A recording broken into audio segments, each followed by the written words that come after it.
Merci beaucoup, Nathalie, d'avoir accepté notre invitation. On t'a contacté parce que on entend beaucoup parler de la qualité éducative en ce moment.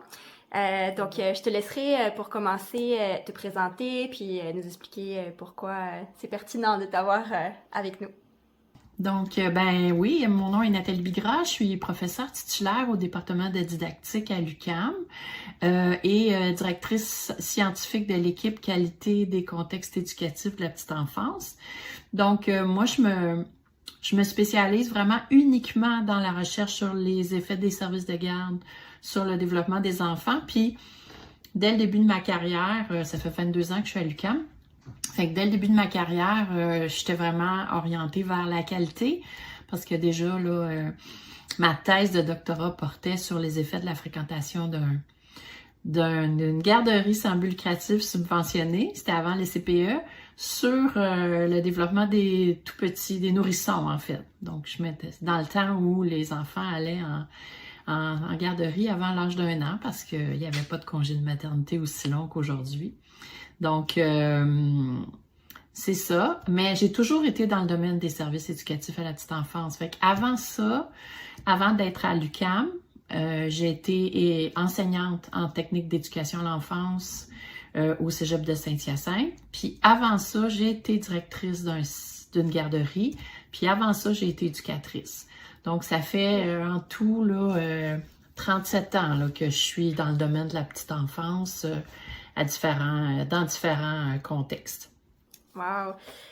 Oui, alors c'est ça, on a entendu parler en mai de beaucoup de la qualité éducative. La vérificatrice générale du Québec a déposé un rapport qui était quand même assez accablant, assez inquiétant. Est-ce que tu pourrais nous en parler un petit peu plus? Oui, ben en fait, ce que la vérificatrice générale a fait, c'est qu'elle est allée voir à partir des données qui sont collectées par le ministère de la Famille qui font le suivi continu de la qualité depuis 2019 dans les services de garde régis du Québec, donc dans les CPE et les garderies privées subventionnées et non subventionnées. Est allée voir les données, comment, dans le fond, les données évoluaient à travers le temps. Puis, ce qu'elle a constaté, c'est que d'abord, il y a une grosse différence en termes de qualité entre les services, donc les garderies sans but lucratif, non subventionnées, se retrouvaient en proportion beaucoup plus à offrir des services de faible qualité. En fait, c'est qu'ils ne passent pas le seuil de passation qui a été déterminé par le ministère de la Famille, qui est quand même assez bas, là. C'est pas un seuil super sévère, là. C'est vraiment un seuil minimal. Et il y en avait un peu moins qui passaient pas ce seuil-là dans les garderies subventionnées et quand même beaucoup plus dans les CPE, mais donc c'est de l'ordre de 30% qui réussissent pas dans les CPE, mais ce qu'elle a surtout constaté, c'est une détérioration de ces seuils-là depuis l'implantation de la mesure en 2019, en fait, depuis qu'ils collectent des données puis qu'ils cumulent des données.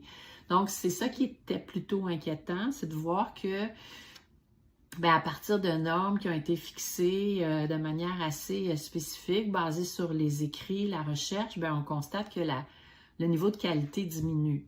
OK. Parce que c'est pas le premier son de cloche. Au final, la vérificatrice générale avait fait un rapport par rapport à l'accessibilité des services de garde avant, puis je l'ai lu cette semaine là, pour me le remettre en mémoire, puis parler déjà de la qualité, puis du fait que c'était pas encore ce qu'on espérait. Fait que là, ce que je comprends, c'est que ça a diminué encore depuis ce son de cloche déjà qui date de quelques années. Ouais, puis en fait, on peut pas dire si ça a diminué depuis ce son de cloche-là parce que eux, ils n'avaient pas encore commencé à collecter des données au ministère, mais ce qu'on sait, c'est que quand même, on a des données sur la qualité depuis le début des années 2000. Tu sais, en 2004, il y a eu une première enquête qui a porté sur la qualité éducative qui s'appelait Grandir en qualité. Et on avait déjà examiné les niveaux de qualité et déjà, on voyait une grosse différence entre les milieux. C'était toujours plus fort. En fait, il y avait toujours une plus grande proportion qui avait une qualité élevée dans les CPE. Mais ils ont refait la même enquête en 2014, ils ont publié les données en 2015 et ils ont vu qu'il n'y avait pas eu nécessairement de dégringolade au niveau des proportions ou des scores, mais que ça se maintenait, tu sais, que ça se maintenait au niveau des proportions de ceux qui sont faibles dans chacun des types de milieux de garde. Les hypothèses qu'on a pour expliquer cette diminution-là, ben, c'est probablement en partie la pandémie, tu sais, qui a eu quand même des effets importants sur le fonctionnement des milieux. Mais malgré ça, quand mes collègues font des analyses pour essayer de comprendre qu'est-ce qui explique les résultats, eux autres, ce qu'ils constatent, c'est que puis ce que la vérificatrice générale a constaté aussi, c'est que c'est probablement des effets de la pandémie, mais tu sais, des effets indirects, entre autres la pénurie de personnel. C'est la pénurie de personnel qui est consécutive à la pandémie, mais qui avait commencé avant, est quand même quelque chose qui vient influencer parce qu'on a de moins en moins de personnel qualifié dans les milieux. La crise est moindre, en tout cas semble moindre pour l'instant au niveau des effets sur la qualité dans les CPE parce que la diminution a été moins forte, mais on voit que la crise, en tout cas les effets sont forts dans les garderies subventionnées et non subventionnées. Mais tout ça a été un peu bousculé par la pandémie parce que la pénurie fait que là, les gens se promènent beaucoup d'un milieu à l'autre. Les éducatrices, je veux dire, et que les personnes éducatrices, elles sont très insatisfaites, tu sais, de leurs conditions de travail et je trouve qu'elles ont raison. Mais elles migrent beaucoup plus, tu sais, elles osent plus se promener d'un milieu à l'autre qu'avant lorsque ça ne fait pas leur affaire. Et elles négocient beaucoup aussi leurs conditions. Mais malgré tout, le milieu, le réseau a de la difficulté à leur offrir des conditions intéressantes parce qu'il y a tellement de roulements, tellement de nouveaux personnels avec des nouvelles formations courtes que ça affecte beaucoup leur charge de travail. Je parle des anciennes, de celles qui sont formées, qualifiées, qui sont là depuis 10, 15 ans. Mais elles trouvent que tout leur tombe sur les épaules finalement, puis ça augmente le taux de roulement. Tu sais, c'est comme une espèce de cercle vicieux là, qui s'installe. Oui, parce qu'avant la pandémie, il y avait une imposition d'un ratio d'éducatrices formées qui a été diminué à 1/3, je crois, pendant la pandémie. Puis là, on a l'objectif de revenir à ça, mais même si là, bon, la pandémie est pas derrière nous, là, mais en tout cas, la pénurie de main-d'œuvre, elle n'est pas terminée. Exact. Et cette pénurie-là a vraiment un effet sur la motivation des gens, le climat de travail, l'engagement dans les milieux. Puis ça a des effets aussi sur le personnel de gestion. Il y a beaucoup de roulements au niveau du personnel de gestion aussi. Il y en a beaucoup qui ont quitté ou qui prennent leur retraite ou qui vont prendre leur retraite.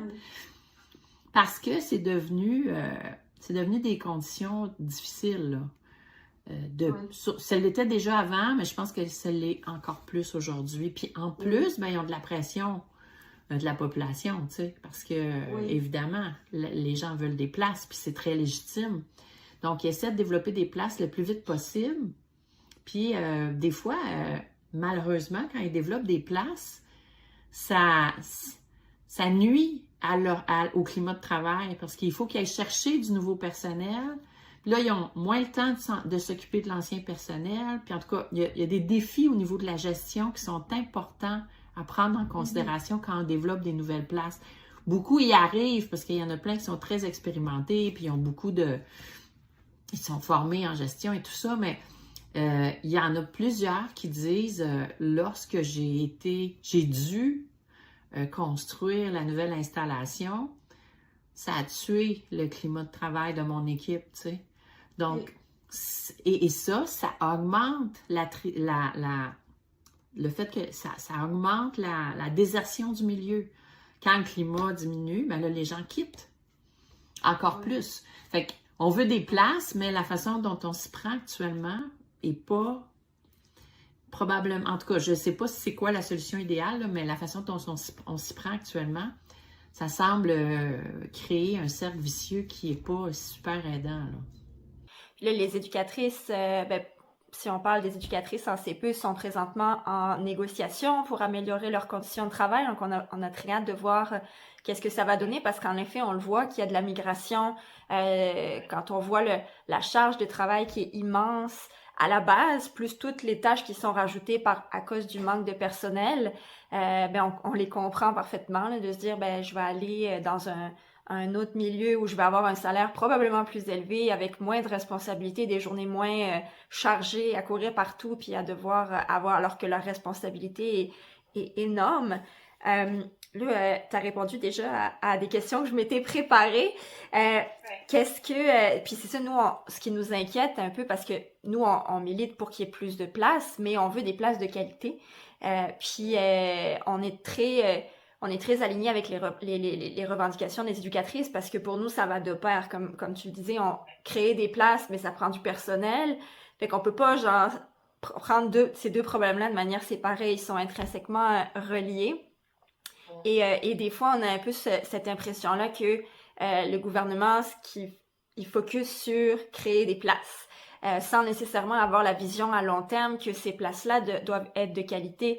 On voit beaucoup de conversions, par exemple, en ce moment. Bon, là, le rapport de la vérificatrice générale indiquait que les garderies privées non subventionnées, c'était elles qui avaient globalement, rien n'est tout noir ou tout blanc, mais globalement, c'était cette catégorie-là qui offrait la moins bonne qualité. Puis là, on a toutes ces conversions-là qui font migrer ces places-là en subventionner toujours au privé, parce que c'est ça que le gouvernement favorise. Et bon, d'un côté, c'est super parce que ça fait plus de places subventionnées à tarif équitable pour tous les parents, mais nous, on s'inquiète de se dire, mais pourquoi c'est pas les CPE qui sont favorisés? Pourquoi c'est le privé? Et puis la qualité, est-ce que le gouvernement va faire le suivi pour augmenter cette qualité-là et pas juste comme les prendre dans une case pour les mettre dans une autre puis sans rien faire après avec ça, là. Fait que c'est vrai que c'est très inquiétant là, de voir quand on pense au long terme où est-ce qu'on s'en va là, avec cette qualité-là qui diminue. On espère que le gouvernement va mettre un plan en action pour concrètement remonter la pente. C'est ce qui est prévu. Mais on a aussi vu la réponse du gouvernement dans le rapport de la vérificatrice qui disait un peu qu'il y avait des choses qu'ils pouvaient pas gérer, dans le sens que les CPE, c'est des OBNL qui sont subventionnés, mais qui ont leur propre mode de gestion aussi. Les milieux familiaux, ils sont gérés par les bureaux coordonnateurs, donc ils n'ont pas tant de pouvoir que ça. Et ce qui est privé, c'est privé.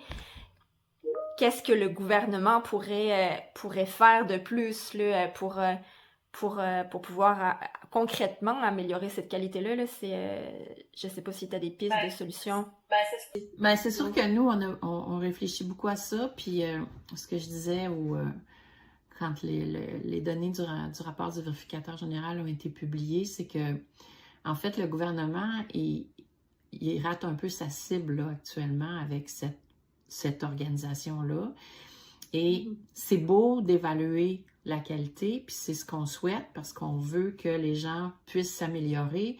Mais le problème, c'est qu'une fois que les gens reçoivent le rapport d'évaluation de la qualité, ils n'ont pas d'obligation de le transmettre à leur équipe de travail.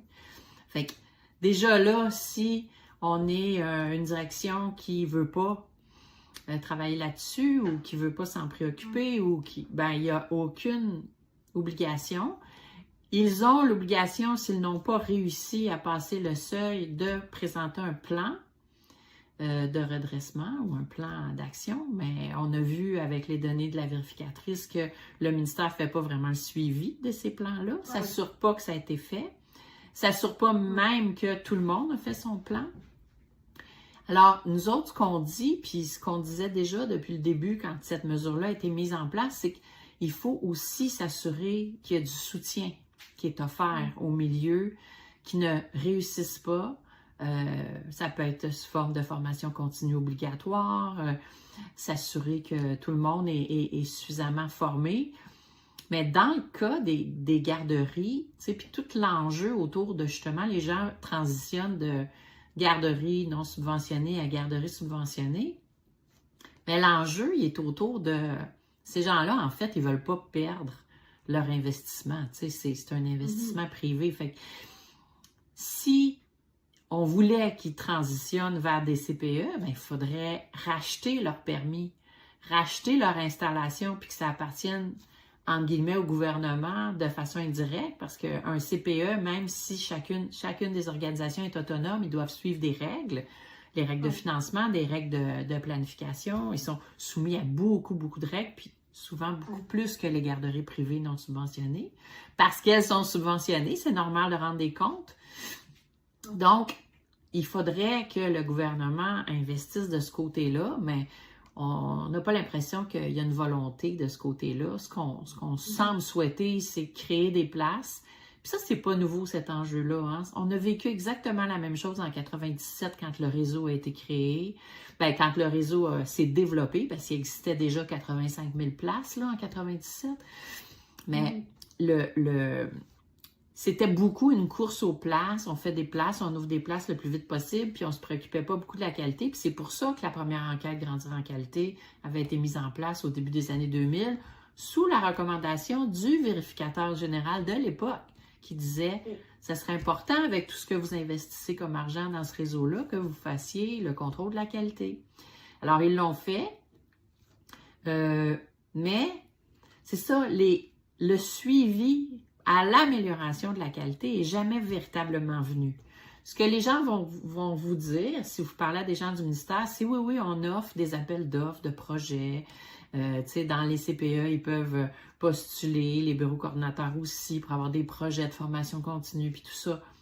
Mais ça demeure tellement différent d'un service à l'autre, ce qui n'est pas mauvais parce que ça s'ajuste aux besoins des gens, mais en même temps, c'est comme s'il n'y avait pas de normes au travers de ça. Qu'est-ce qu'il faut faire pour améliorer la qualité? Puis, nous, ce qu'on pense, c'est qu'on devrait miser beaucoup sur la formation des gestionnaires. Davantage, en fait. Tu sais, qu'il y a une obligation de formation, au moins au niveau du bac, pour tous les gestionnaires, qu'ils soient dans des CPE, des garderies subventionnées ou non subventionnées. Puis, une formation qui implique à la fois des connaissances en gestion des ressources humaines, en gestion financière, mais aussi en pédagogie, parce que c'est souvent là où le bas blesse dans les garderies, c'est que les propriétaires, c'est des businessmen et des businesswomen. Je dis pas que c'est tout le monde, là. Puis là, j'entends évidemment, les gens des garderies vont hurler là, en m'entendant parler. Il y en a qui sont très bonnes, puis qui sont beaucoup dédiées à la qualité, puis tout ça, mais s'il y a un taux si élevé de qualité faible, c'est sûrement parce qu'il y a des connaissances qui ne sont pas présentes chez ces gens-là. Tu sais. Parce que dans un service de garde éducatif, en tout cas dans un CPE, la gardienne de la qualité, c'est la directrice générale. Tu sais, c'est elle ou eux qui sont chargés de s'assurer que l'ensemble de leur staff offre des services de qualité puis de mettre en place un plan d'action pour y parvenir si la qualité est plus faible. Alors, et pour l'instant, il n'y a pas d'obligation à cet égard-là. Donc, il faudrait s'assurer que la législation l'exige. Mais ça, c'est toujours délicat parce qu'il y a beaucoup quand même de lobby de la part des différentes organisations qui refusent qu'on les oblige à certaines choses. Déjà, d'avoir réussi de mettre en place la mesure de suivi continu de la qualité, c'était, je pense, un grand défi. Et je pense que l'équipe qui l'a mis en place ont réussi parce qu'ils avaient une approche très collaborative et collaboratrice avec tout le monde. Mais, changer des pratiques, c'est long. C'est très long. C'est pas... Donc, le jour où les garderies non subventionnées vont devenir subventionnées, elles ne vont pas, d'un claquement de doigts, devenir de meilleure qualité. Il va falloir les accompagner, leur offrir du soutien. Puis, on ne peut rien faire avec des gens qui ne veulent pas changer. Donc, il faut aussi que les gens acceptent les résultats, en prennent connaissance, en discutent, réfléchissent, essayent de trouver des solutions. Puis pour ça, il faut avoir des ressources, puis il faut avoir de la formation. Tu parlais tantôt, on parlait du ratio d'éducatrices formées, puis ça aussi, c'est un peu inquiétant dans le sens que Bon là, il y a un but, un objectif de revenir au ratio d'avant là, dans les prochaines années. Mais il y a le gouvernement veut avoir plus de personnel, mais il y a beaucoup vu que la pénurie est tellement importante en ce moment, on a besoin maintenant. Donc, on fait des formations un peu accélérées où on baisse les ratios d'éducatrices formées en disant, bon, ben, on va vous former sur le plancher. Bon, ça met encore plus de pression sur les éducatrices qui sont déjà là. Donc, ça peut amener à de l'épuisement et à les faire partir. Mais pour dans les prochaines années, si on tire un peu vers le bas comme ça, c'est inquiétant là, de se dire, bon, mais c'est comme ça qu'on va réussir à monter la qualité, là, si au final, on accepte un peu tout le monde en se disant, bon, mais on va s'organiser rendu là, alors que c'est tellement important, les responsabilités des éducatrices, éducateurs, là, on va garder le féminin parce que c'est majoritairement féminin, mais leurs responsabilités sont tellement grandes pour les enfants, mais pour après, la société, là, quand les enfants arrivent à l'école, après, c'est déterminant là, pour la suite de leur parcours. Là. Oui, les services de garde éducatifs, c'est la pouponnière de la société. Donc, c'est l'endroit où on forme nos futurs médecins, nos futurs enseignants, nos futures infirmières, mais aussi nos futurs plombiers, nos futurs électriciens. Donc, tout le monde, tu sais, c'est la pouponnière de la société. Donc, c'est important puis c'est la base, les fondements du développement sont présents dès la petite enfance, en fait, à la naissance, même avant la naissance. Fait que il faut s'en préoccuper. Nous, ce qui nous inquiète particulièrement, puis ce qu'on aimerait qu'il soit fait, en fait, pour ce qui concerne les formations, c'est d'avoir plus de données sur qu'est-ce que ça donne, cette formation-là, en termes de qualité, tu sais. Une fois qu'elles ont fini, est-ce qu'on serait capable d'évaluer la qualité qu'elles sont capables d'offrir? Lesquelles finissent et se maintiennent en emploi? Parce que là, on n'a pas cette information-là. Et on entend toutes sortes de choses, mais tu sais, on nous raconte que même dans les cégeps, au DEC, beaucoup font la formation, mais annoncent qu'elles ne travailleront pas dans ce domaine-là par la suite.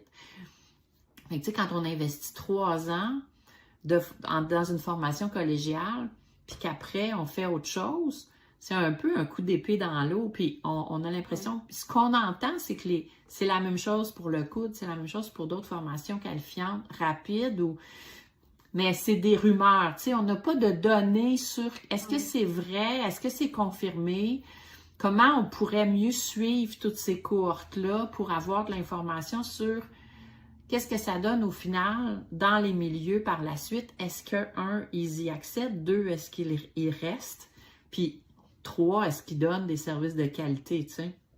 Fait que ça, c'est d'autres projets de recherche à faire dans les prochaines années qui pourraient être importants pour nous, pour mieux documenter la réalité. Puis je pense que le milieu est intéressé aussi, là, puis le ministère de la main-d'œuvre aussi. Fait qu'on va voir là, si on peut aller chercher cette information-là. Mais tu sais, il y a eu quand même beaucoup d'initiatives mises en place en même temps.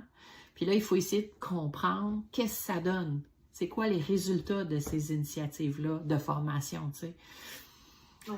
Pour pas qu'on investisse pour rien, parce que c'est ce qui est inquiétant quand on entend que beaucoup d'éducatrices se forment au DEC, mais qu'après ça s'en vont à l'université dans un autre domaine.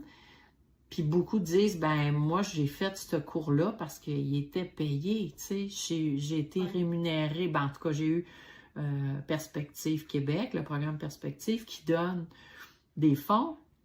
Et que là, on rate notre cible complètement, là, tu sais.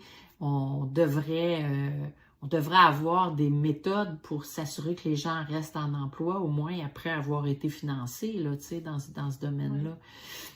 Fait que, puis je comprends en même temps, parce qu'ils se rendent compte que le milieu est difficile, ils se rendent compte de tous les défis dont on a parlé tout à l'heure, puis, ben, ils se rendent compte finalement qu'ils sont vraiment pas rémunérés à leur juste valeur. Fait que, il faut vraiment que ce volet-là, il soit réglé, tu sais, puis de manière beaucoup plus importante que ce que le gouvernement a fait comme rattrapage il y a 2 ans, parce que ça va continuer, ils vont continuer à quitter l'hémorragie va se poursuivre, puis on n'est plus dans les années 80 là, où les gens s'investissent dans une profession en se disant « Ah, moi, je le fais parce que j'y crois, c'est mon engagement. » Mais tu sais, aujourd'hui, là, avec la pénurie de main-d'œuvre dans tous les milieux, les jeunes, ce qu'ils veulent, c'est un emploi qui leur permet de vivre dignement.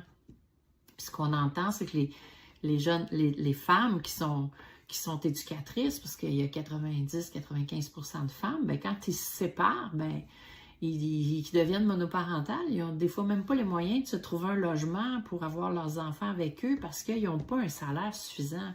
Fait que ça, c'est pas normal, là. C'est pas normal que les femmes qui s'occupent du futur de notre société soient dans des situations si préoccupantes qui sont...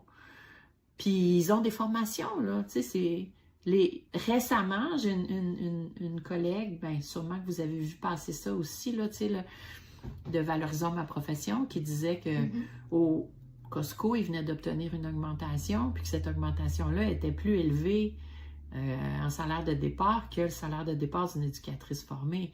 Fait que, il faut qu'on se pose des questions comme société, là, sur la valeur qu'on donne à ce travail-là, là. Totalement. Puis tu sais, là, c'est le cas c'est pour tous les types de services de garde. Quand on pense aux milieux familiaux, par exemple, c'est pareil. On voit beaucoup un peu de poudre aux yeux là, qui est balancée pour attirer les gens à créer des milieux familiaux. Là. Moi, je vois des publications de bureaux coordonnateurs avec toute la bonne intention qu'ils ont là, d'attirer. Là. Ils essayent de rendre ça sexy, entre guillemets, là, mais de dire de la flexibilité, un salaire jusqu'à... Mais après ça, quand les gens ouvrent, puis ils ont des fonds, des subventions, ben pas des subventions, ils ont de l'argent qui est donné par le gouvernement pour s'établir la première année. Fait que là, on dirait que c'est comme de la grosse poudre aux yeux, puis quand tu arrives sur le terrain après pour l'avoir fait, quand tu ouvres ton service de garde, ben tu te rends compte que finalement, oui, tu peux avoir un salaire correct, mais c'est en travaillant 50 heures semaine. C'est énormément de pression, énormément de tâches. C'est vraiment pas facile, puis t'es tout seul avec 6 enfants. Fait que là, on essaye d'attirer les mamans qui ont pas de place en leur disant vous allez pouvoir rester avec votre enfant, puis faire d'une pierre deux coups, mais clairement, on voit que on essaye d'attirer, mais après ça, dans la réalité, ben oui, on va peut-être en attirer un peu, puis ils vont disparaître. Là, on l'a vu, le dernier tableau de bord du gouvernement, il annonçait 250 places en moins dans le dernier mois en milieu familial. Donc, ça diminue au lieu d'augmenter, puis ça m'étonne pas, puis ça, c'est sans compter toutes celles qui ont été perdues au cours des 4-5 dernières années, là. Il y en a beaucoup qui ont été perdues. Parce que les gens s'en rappellent pas, mais moi, quand je présentais les données en 2018 ou 2017, on avait passé le seuil des 300 000 places. Là, on est redescendu en bas, là, puis ça... Personne n'en parle parce qu'on veut pas le dire, tu sais. Mais c'est beaucoup le milieu familial qui a quitté, là. Hein? Il y a la grosse hémorragie avant puis pendant la pandémie, ça a été beaucoup le milieu familial qui a les RSG, eux, qui ont abandonné cette carrière-là. Donc, là, ils cherchent des solutions, évidemment. Mais, tu sais, il n'y a pas de solution magique, je pense. Il y a des gens qui me disent, moi, je pense pas que c'est le salaire qui va régler tout. Je dis, oui, peut-être pas, mais peut-être un bout quand même. Tu sais, il faut quand même que les gens aient l'impression qu'ils sont rémunérés à leur juste valeur, puis qu'il y a une certaine reconnaissance de l'importance de cette fonction-là éducative. Tu sais. Puis là, pour l'instant, les gens ont l'impression qu'ils n'ont pas de dignité à faire ce travail-là. Tu sais, ils sont comparés à des gardiennes d'enfants, tu sais, la plupart, les gens disent encore qu'ils font que changer des couches, mais tu sais, c'est tellement plus complexe que ça, la tâche, tu le sais, là, c'est tellement plus complexe que ça, la tâche d'être une éducatrice à la petite enfance ou un éducateur. Ça demande plein de connaissances, ça demande plein de capacités, des compétences, et c'est pas c'est comme si les gens s'en rendent pas compte, tu sais. C'est comme, t'arrives à l'école, puis là, les profs, waouh, puis avec raison, là. Mais les éducatrices ont une formation, tu sais, les éducatrices ont une formation de 3 ans, là. Absolument. Tu sais, au DEC, beaucoup de ces personnes-là ont une formation, une connaissance supérieure du développement de l'enfant de 0-5 ans que des enseignantes qui enseignent aux enfants de 4-5 ans, là. Parce que ces enseignantes-là, ils ont eu, oui, 4 ans de formation, mais 1 ou 2 cours sur l'éducation préscolaire, alors qu'une éducatrice a eu 3 ans de formation sur le développement, l'intervention, les activités, l'animation des enfants de 0-5 ans. Fait que, moi, entre les deux, je préfère une éducatrice à l'enfance pour des enfants de 4-5 ans, tu sais. Oui, non. C'est vraiment les experts du développement des enfants pour le 0-5 ans. Là. C'est tellement, tellement important. Là. Avec la formation qui devient un peu déficiente ou très, très courte, ben c'est plus gênant de dire ça parce que tu sais, quand ils sont formés si rapidement et tellement vite sur le tas, tu sais, est-ce qu'on peut encore dire que c'est des expertes? On peut se poser la question compte tenu des niveaux de qualité qu'on a observés. Oui, puis c'est quand même très inquiétant pour la suite. Là. On le disait tantôt, c'est tellement primordial cette phase-là de 0-5 ans dans le développement des enfants pour après la poursuite de leur parcours au niveau de l'école, puis de leur développement de leur empathie, leur manière d'interagir avec les autres. Ils arrivent à l'école, puis là, soit c'est les profs qui se retrouvent avec des problèmes qui auraient pu être mitigés, peut-être pas nécessairement dans le cadre d'enfants ayant besoin de soutien particulier, pas réglés, mais au moins accompagner, plus on les accompagne tôt, mieux on arrive à les soutenir. Donc là, il arrive avec plus d'enfants qui ont de problèmes, plus des problèmes plus gros, puis ça perdure après pour tout le reste de leur vie. C'est très inquiétant pour la suite de la société, là, pour le futur. Oui, c'est inquiétant pour notre société, la société de demain, parce que ces enfants-là, dans 20 ans, ben, tu sais, c'est eux là, qui vont prendre soin de nous, les personnes âgées.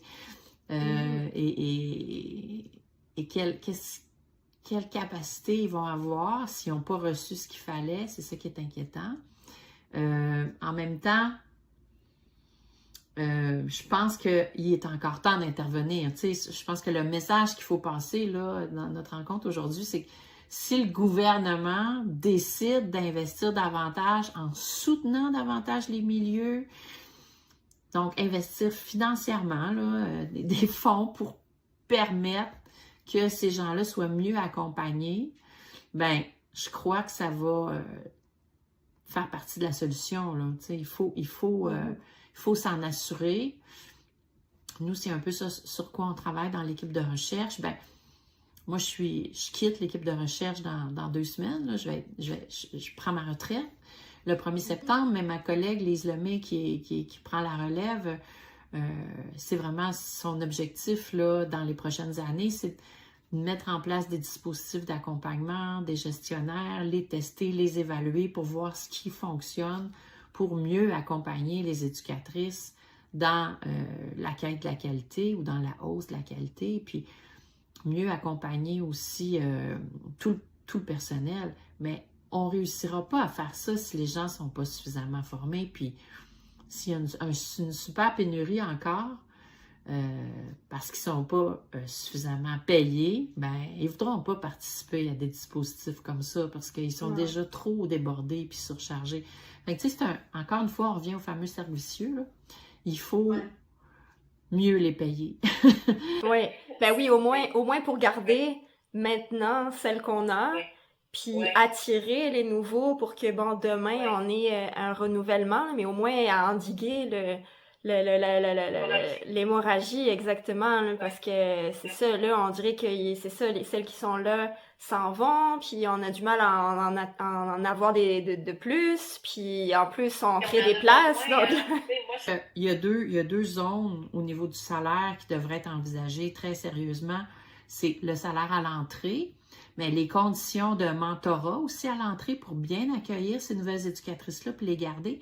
mais aussi celles qui ont 10 ans et plus d'expérience, qui sont au bout de l'échelle, tu sais, qui ont le même salaire, qui n'augmente plus pendant plusieurs années. Et c'est celles-là qui sont les plus susceptibles de partir, mais c'est celles-là qu'on ne veut pas perdre parce que c'est notre expertise qui vont accueillir les nouvelles.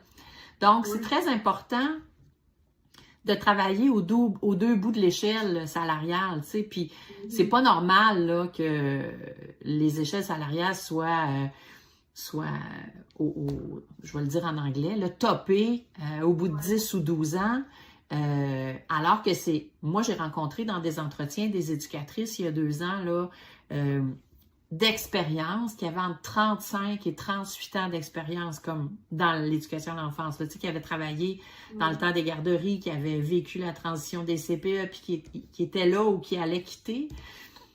Puis, ils me disaient, ben moi, c'était vraiment parce que j'y croyais, mais tu sais, ils n'auront pas une belle retraite, là, ces femmes-là, là.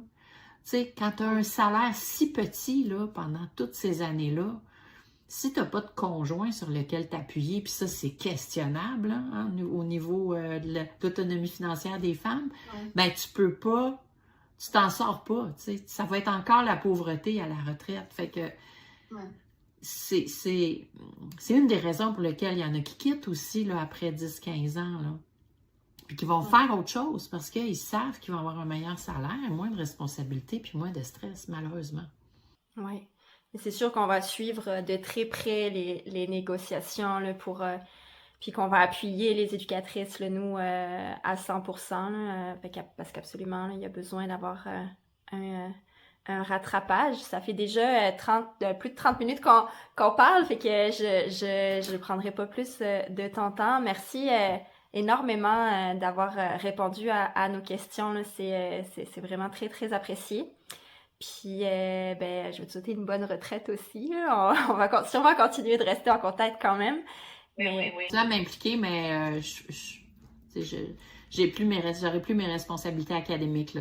Mais ça m'a fait plaisir vraiment de te rencontrer puis de faire cet entretien-là. Puis j'espère que ça va amener de l'eau au moulin, là, tu sais, que ça va aider.